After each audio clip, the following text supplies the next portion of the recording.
이 시간 하나님께서 우리에게 주시는 말씀은 갈라디아서 3장 9절에서 11절까지 말씀입니다. 그러므로 믿음으로 말미암는 자는 믿음이 있는 아브라함과 함께 복을 받느니라. 무릇 율법 행위에 속한 자들은 저주 아래에 있나니 기록된 바 누구든지 율법책에 기록된 대로 모든 일을 항상 행하지 아니하는 자는 저주 아래에 있는 자라 하였습니다. 또 하나님 앞에서 아무도 율법으로 말미암아 의롭게 되지 못할 것이 분명하니 이는 의인은 믿음으로 말미암아 살리라 하였습니다. 아멘. 이 말씀에 근거해서 오직 믿음, 그런 제목의 말씀으로 은혜를 나누겠습니다. 실존주의 철학자들, 인생이 무엇인가를 연구한 자들은 다 사람이란 불안한 존재다, 참 절망에 이르는 존재다, 심지어는 죽음으로 이르는 병에 걸려서 죽는 대로 열심히 달려가는 존재다, 그렇게 말하고 있는 것입니다. 이거는 죄진 사람이 하나님께 쫓김 받은 결과에 의한 그런 사망이 다가오는 것을 말하는 것입니다. 그래도 다행히 하나님이 사랑이시라 그 사랑을 통해서 구약시대에 쫓아냈던 자기 형상과 모양을 닮은 이 피조물들을 사랑하시는 말미암아 구약 율법을 많이 주었어요. 율법만 잘 지키라, 그럼 내가 다시 너를 용서하고 에덴으로 회귀시켜 주겠다. 그러나 구약을 읽어보면 의인이 없느니 한 사람도 없고 모든 사람이 죄를 범하였음에 하나님의 영광에 이르지 못했다, 그렇게 기록되어 있고, 급기야는 하나님이 우리를 더더욱 사랑하시기 때문에 쫓아냈으나 당신의 분신인 이 사람이라는 존재를 잊을 수 없게 되는 것이죠.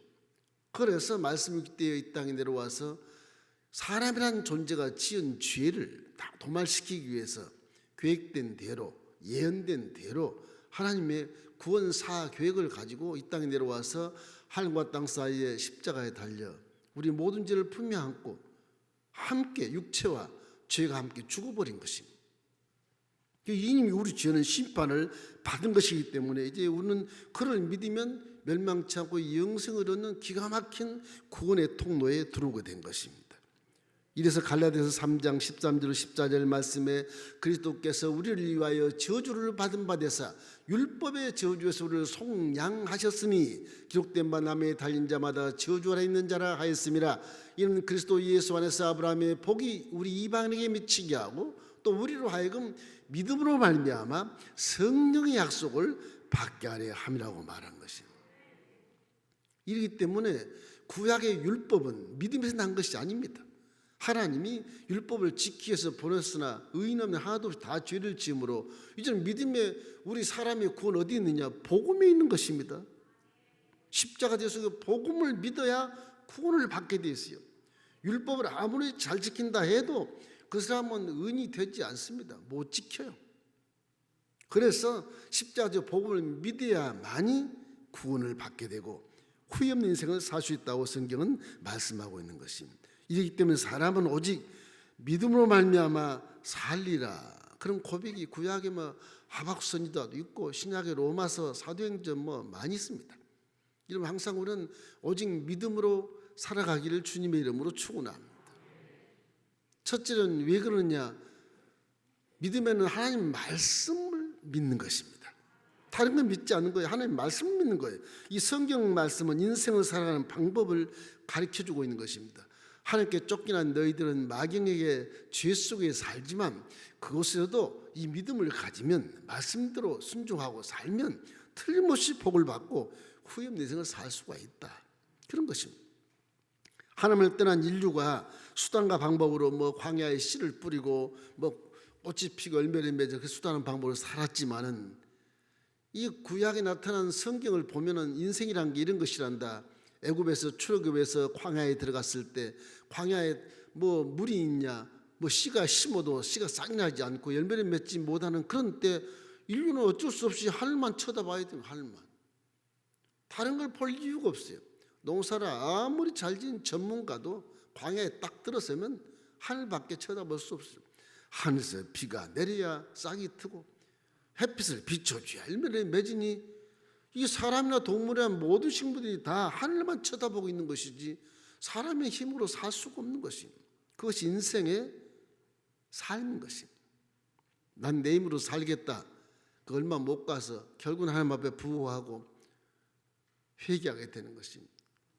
이르기 때문에 사람이 떡으로만 살 것이 아니요 하나님의 말씀으로 산다는 것을 광야에서 우리에게 가르쳐 주신 것입니다. 어찌할 수 없이 사람은 하나님 앞에 부고와 무릎을 꿇고 신이시여 나를 도와주소서 그렇게밖에 할 수 없어요. 이 마경이란 광야를 얘기하는 것입니다. 이 광야 같은 세상에 물고 찢고 싸우며 갈증을 일으키고 사는 이런 세태 속에서 하나님 말씀을 의지해 살아갈 때 비로소 그 고난을 극복할 수 있지, 그 외에 환경을 극복하는 그런 힘이 될 만한 그런 조건이 전혀 없는 것입니다. 그러므로 말씀을 믿기를 주님의 이름으로 축원합니다. 출애굽기 16장 4절 우리 한번 크게 한번 읽어보십시다.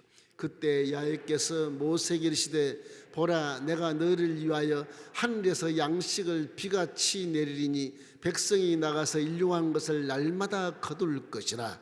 이같이 하여 그들이 내 율법을 준행하나 아니하나 내가 시험하리라. 내가 이런 것 같은데 하늘에서 만나를 내서 주신다.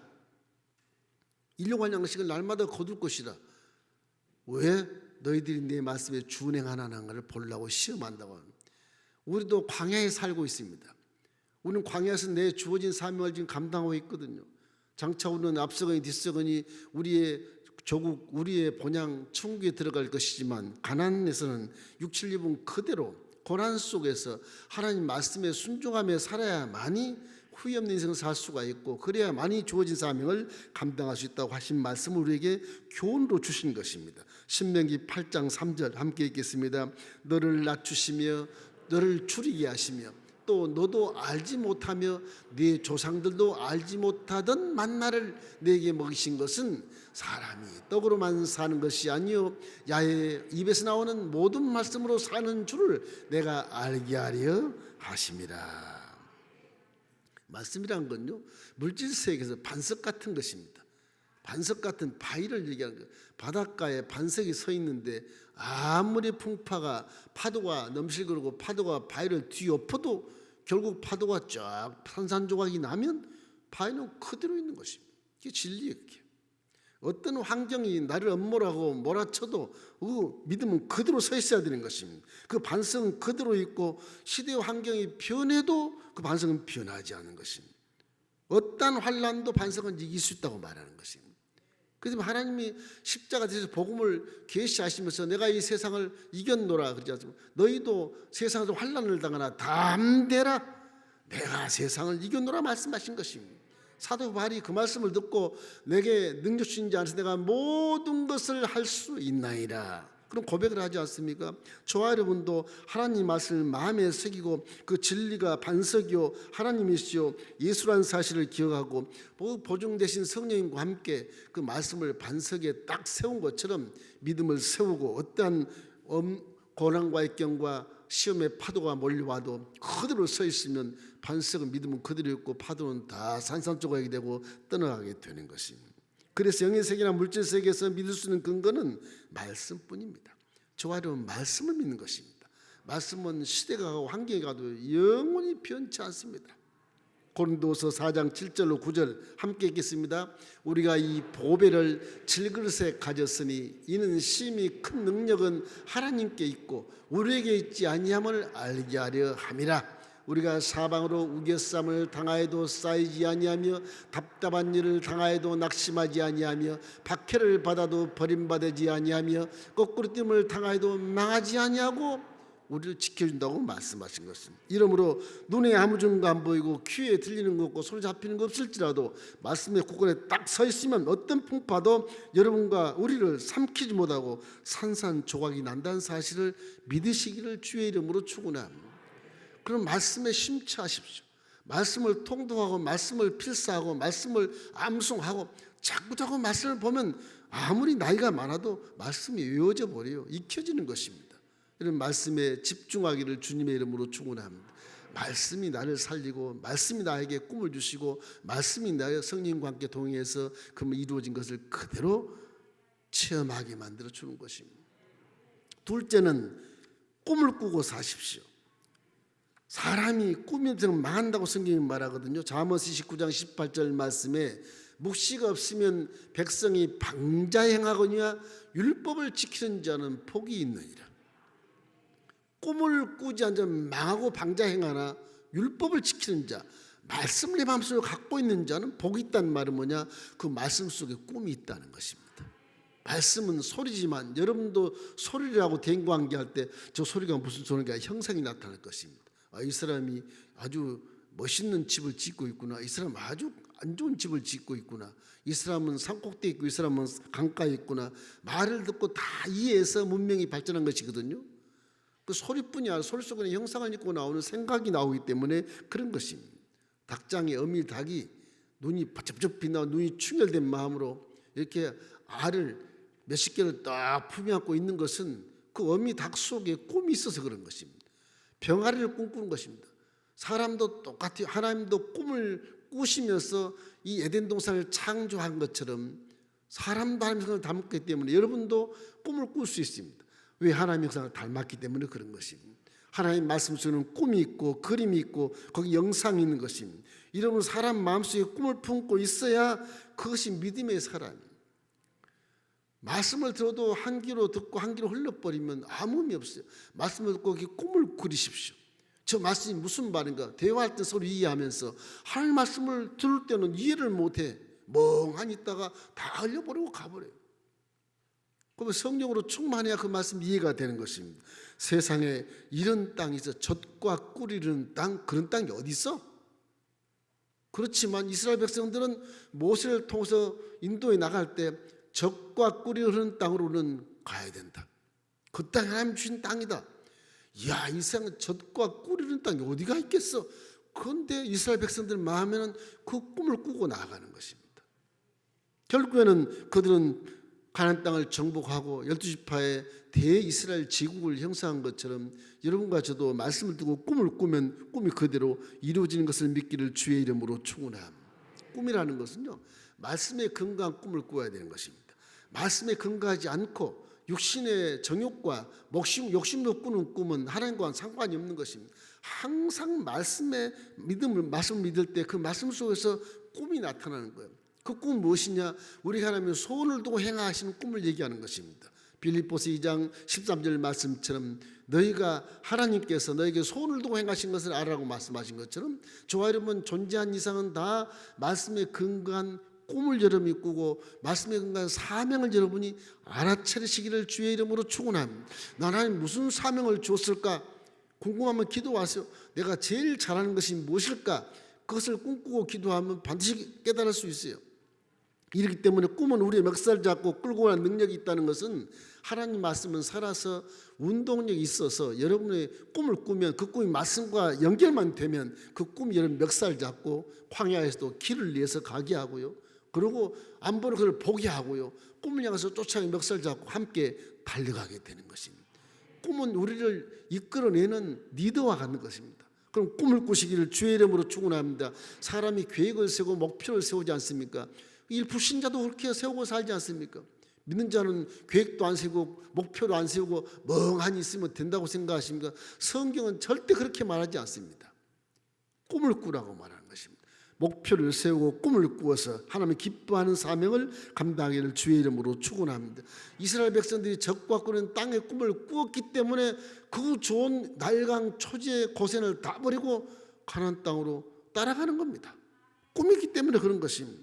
꿈이 있어야 생활 속에 변화가 다가오는 것입니다. 꿈이 있어야 개혁할 수 있고 현실을 떠나서 전진할 수 있게 되는 것입니다. 레위기 10장 24절 말씀 읽겠습니다. 내가 전에 너희에게 이르기를 너희가 그들의 땅을 기업으로 받을 것이라 내가 그 땅 곧 젖과 꿀이 흐르는 땅을 너희에게 주어 유업을 삼게 하리라 하였노라. 나는 너희를 만민 중에서 구별한 너희의 하나님 야훼니라. 임신한 여인이 반드시 아기를 출산하는 것처럼 우리 마저 꿈을 품어야 그 꿈이 날 인도하고 그 꿈이 내 길을 만들고 그 꿈이 내 앞에 서서 목적을 달성하게 만들어 주는 것입니다. 항상 꿈과 목표를 세우십시오. 하나를 이루면 더 큰 꿈을 세우십시오. 그리 하나님이 기뻐하시는 것입니다. 그러므로 십자가 대속의 은혜 속에 들어가서 십자가 대속의 복음에 있는 그 꿈을, 이미 이루어진 꿈을 여러분 속에 품기를 주의 이름으로 축원합니다. 내 마음속에 이루어진 꿈을 품어야 그 꿈이 현실로 다가오는 것입니다. 이렇기 때문에 내 은혜로, 하나님의 은혜로 말미암아 용서받은 의인이 된 꿈을 꾸고, 하나님의 은혜로 내가 부자 된 꿈을 꾸고, 하나님의 은혜를 십자가를 바라보고 치료된 건강의 꿈을 꾸고, 하나님의 십자가를 통해서 나 죽음을 뛰어넘어 영생 천국의 시민권이 된 꿈을 꾸고, 왕같은 제사의 계급장을 다하는 꿈을 꾸시기를 주님의 이름으로 축원합니다. 그러면 이 세상이 아무리 마귀에게 할지라도, 죄의 늪에 빠져 산다 할지라도 우리는 이 세상을 넉넉하게 이기고 사도 바울처럼 승리할 수 있게 되는 것입니다. 이러므로 고린도서 5장 17절 말씀에 그런즉 누구든지 그리스도 안에서 새로운 피조물이라, 이전 것은 지나갔으니 보라 새 것이 되었다고 말씀하신 것입니다. 이런 복음을 믿지 않는 사람은 꿈을 꿀 수 있는 근거가 없기 때문에 허황된 꿈, 껍데기 꿈을 꾸는 것입니다. 위선의 꿈을 꿀 필요가 그런 것입니다. 체면의 꿈, 이런 것만 꾸는 것입니다. 이게 성경상에 안 맞기 때문에 그들은 꿈을 꾸고 이뤘다고 하나 그 꿈을 잡아놓고 보면 허물을 동반하고 절망해버리고 마는 것입니다. 이러므로 하나님은 꿈 있는 사람을 사용하는 것입니다. 꿈 있는 사람. 빌립보서 2장 13절 말씀에 너희 안에 생하시는 하나님이시니 너희의 소원을 두고 행하게 하려 하십니다. 이렇게 말씀하신 것입니다. 여러분 다 사명 있는 것을 믿기를 주의 이름으로 축원합니다. 하나님이 기뻐하는 꿈을 꾸시기를 주님의 이름으로 축원합니다.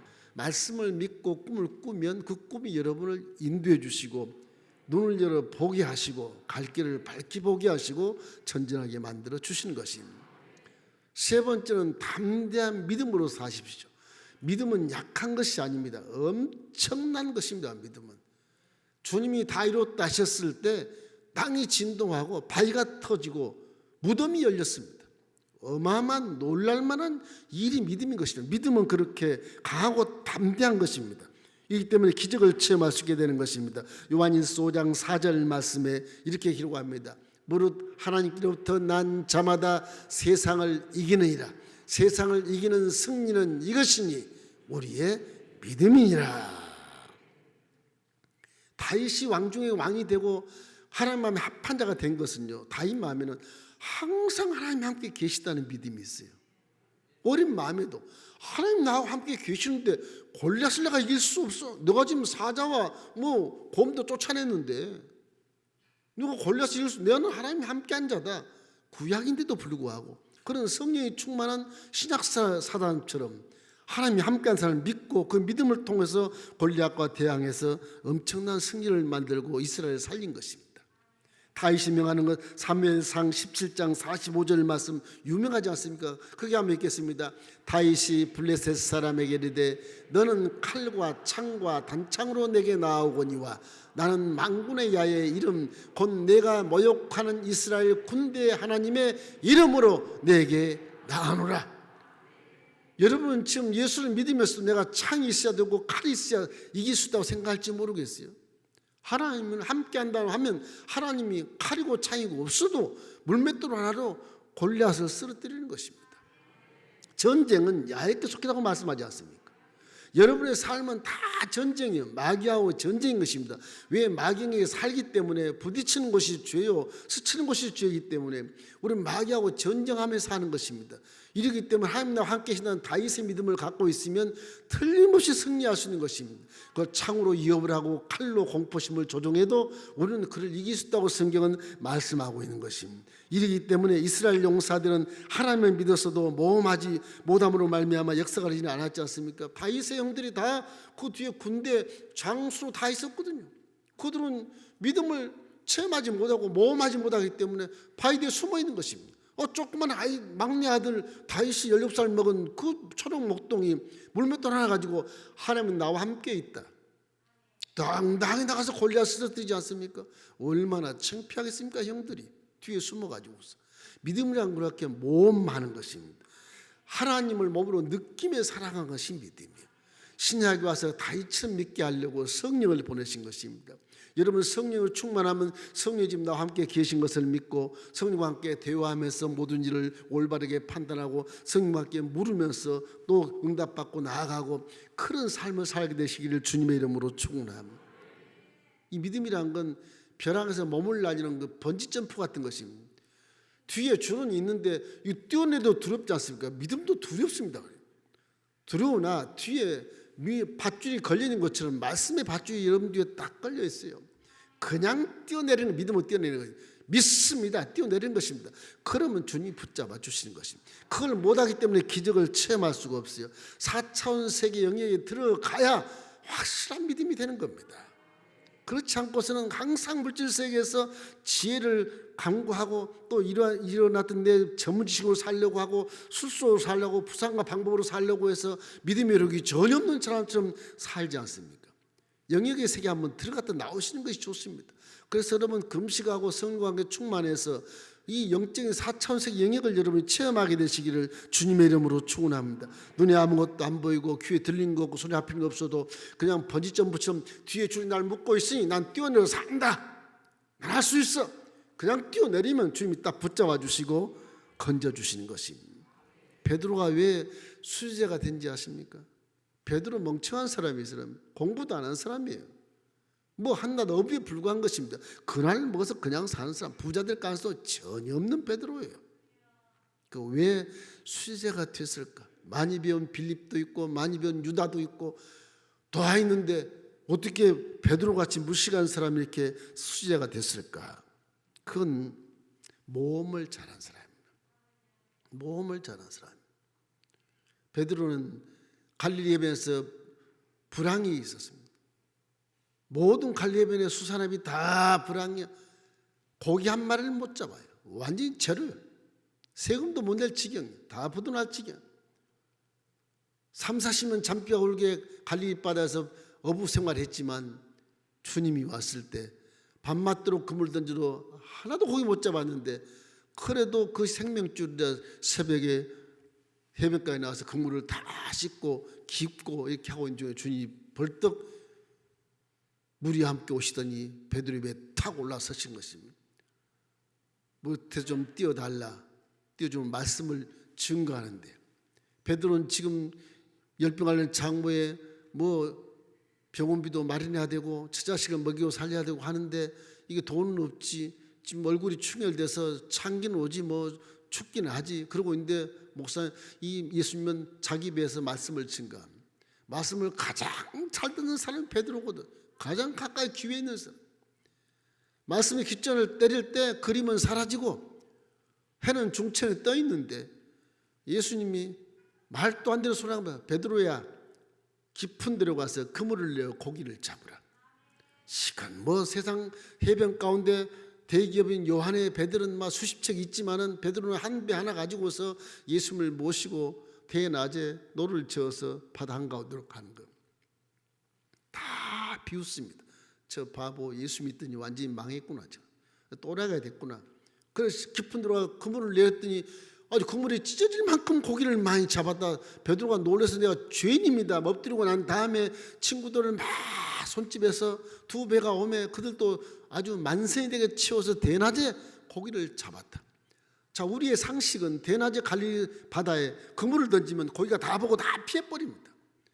이 바보 같은 사람이 대낮에 그물을 던진다고 생각을 해요. 상식이요 관념이요 고정관념인 겁니다. 베드로는 예수를 만나서 말씀을 듣고 나니까 이 말씀을 듣고 나니까 이게 긴가민가 하는 거죠. 말씀을 듣고 믿을 수는 없으나 그러나 미안해서 그냥 제가 말씀대로 가겠습니다. 그래서 비웃는 소리 다 뒤로 하고 손가락질 뒤로 하고 바닥 한가운데 들어가서 그물을 내렸더니 이렇게 고기가 많이 잡힐 수가 있는 기적이죠, 기적. 그래서 무릎을 꿇고 저는 죄인으로소이다 그렇게 말씀하신 것입니다. 이러한 말씀에 순종해서 기적을 만나는 이런 기가 막힌 체험을 해야 믿음이 바로 서는 것입니다. 그래서 베드로가 수제자가 되는 거예요. 다른 제자들은 이런 시험 해본 적이 없어요. 성령 충만 받은 뒤에나 확인된 믿음이 뒤였지만 성령 충만 받기 전에는 베드로처럼 이렇게 모험을 체험한 적 없어요. 없어요. 한밤중에 노를 저어서 그냥 제자들이 강 건너로 가는데 갈리 해변 건너편으로 가는데 풍랑이 만났어. 풍랑이 막 배를 뒤엎어 난리가 났어. 물이 가득 차고 물을 퍼내도 이길 수가 없어. 3, 40년 배에 아주 전문가들이란 그가 죽게 생겼어. 그런데 파도 위에 유령 같은 사람이 보여. 베드로는 예수님이라. 그러면 주님이시면 나를 물으러 오라 하소서. 그 말 한 사람은 베드로밖에 없어요. 다른 지하들 물이 걸으면 이놈아 빠져 죽는데 뭘 물으러 오라고 그래. 그러고 말아요. 수제자는 영적인 세계를 체험해야 그 믿음을 인정받는 것입니다. 여러분 수십 년 아무리 믿어도 내 전문 지식으로, 체면으로, 지식으로, 내 경험으로, 이성으로 딱 믿는 것은 아직도 수제자가 될 수 없어요. 그 믿음을 인정할 수 없어요. 여러분이 금식을 하고 성령 충만 받고 4차원 세계 한번 넘나들 수 있는 그 경험을 한 번이라도 해봐야 그 믿음이 뭔가를 그때서 깨닫는 것입니다. 그때서 회개를 하게 되는 거예요. 이기 때문에 우리는 마음속에 항상 믿음은 모험해야 된다는 사실을 기억해야 되는 것입니다. 누가 감히 바다를 걸어가겠다는 것입니까? 그 믿음의 모험인 것입니다. 12지사 중에 베드로밖에 없어요. 그래서 베드로가 수제자가 되는 거예요.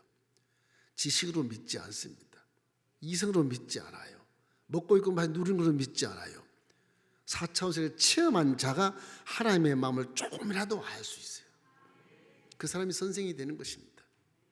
이기 때문에 우리는 항상 마음속에 수제자가 왜 됐을까 하는 베드로의 모습을 한번 딱 기억해 보면 다른 지하들은 빌립도 이유를 붙였고 다 유다는 또 돈 때문에 주님 스승을 팔아먹고 죽었고 이건 뭐 제자들이 제대로 된 믿음이었구나. 성령 받고 나서야 와 그것이 믿음이었구나. 그래서 정말 순교까지 하는 믿음으로 변했지만 가장 먼저 베드로는 성령을 안 받고도 모험을 한 자거든요. 육체란 건 모험을 한번 해봐야 진짜 귀신해 그래요. 육체는 이게 모험 하나 만들어요. 마음도 모험하면 믿질 않아요. 그럼 여러분 영적인 세계를 한 번쯤은 체험하기를 주님의 이름으로 축원합니다. 누가복음 5장 4절 6절 말씀을 함께 읽어보십시다. 말씀을 마치시고 시몬에게 이르되 깊은 데로 가서 그물을 내려 고기를 잡으라. 시몬이 대답하여 이르시되 선생님 우리들이 밤이 새도록 수고하였으되 잡은 것이 없지만은 말씀에 의지하여 내가 그물을 내리다 하고 그렇게 하니 고기를 잡은 것이 심히 많아 그물이 찢어지는지라. 대낮에 저렇게 된 것입니다. 기적을 체험하게 되는 것입니다. 이런 체험을 하면 믿음을 한번 체험하면 그 믿음이 현실에서 행위로 나타나게 돼요. 어제 제가 설교 준비를 하고 눈이 좀 안 보여서 집에 가 좀 쉬었다가 집에서 정리를 해야 되겠다. 그리고 이제 차를 못 쫙 나갔더니 우리 장로 회장님하고 우리 김종우 장로님하고 안수 집사님들 전도대 하고 오셔가지고서 화단을 처음 이렇게 갖고 계시더라고. 기분이 굉장히 좋았습니다. 와 하나님이 좋아하시겠다. 남성교회 맨날 토요일마다 전도하죠. 여러분 모르시죠? 맨날 전도하고 그래요. 보이지 않는 곳에서. 왜 그런지 아세요? 바보예요 그들이요. 뭔가 체험했거든요. 뭔가 믿음이 있는 거 알거든요.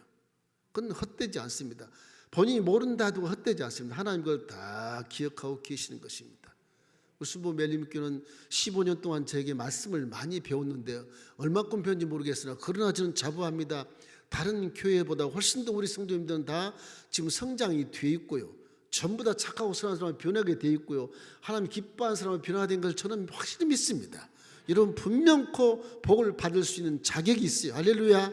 그럼 이 믿음을 배웠으면 실천하십시오. 실천해야 거기서 기적을 만나게 되는 것이거든요. 기적을 만나면 전도하지 말라고 스스로 전도하게 돼요. 70년대 80년대는요 전도하고 뭐 목표 세운 적이 없어요. 그냥 성령 충만하니까 스스로 전도해서 막 1년에 막 10만 명 배로 전도하는 그런 여의도 순복음교를 볼 수 있는 것이거든요. 성령 그렇게 하시는 것입니다. 이러므로 여러분에게 주어진 소원을 다 이루시기를 주님의 이름으로 축원합니다. 베드로 보십시오. 사도행전 3장 6절 말씀에 이렇게 말해요. 베드로가 이르되 은과 금은 내게 없거니와 내게 있는 이것을 내게 주노니 나사렛 예수 그리스도의 이름으로 일어나 걸으라. 그렇게 하면 안진뱅이가 일어나서 걷고 춤을 추고 성전으로 올라가는 모습이 나타나요. 그런데 베드로 요한 이외에는 그렇게 말한 자가 하나도 없었어. 역시 베드로는 세상적으로는 무시가 않아. 영적으로는 기가 막힌 체험을 한 자로서 믿음이 꼿꼿하게 서 있는 분입니다. 그런 믿음을 갖기를 주님의 이름으로 축원합니다. 성경에 보면 세상은 오직 믿음으로만 살아야 후회가 없다고 말씀하거든요. 이거 진리의 말씀입니다. 제 말이 아니에요. 믿음으로만 살아야 후회가 없다. 그러니 말씀에 집중을 하고 꿈을 꾸고 말씀에 있는 꿈을 꾸어라. 그리고 담대한 몸으로 믿음을 가지라는 것입니다. 기왕차 믿는 것 가지고 죽으면 죽으리라. 그런 믿음을 갖고 한번 4차원 세계를 한번 뛰어넘고 들어와 보십시오. 그 다음부터는 여러분 인생이 바뀌는 것입니다.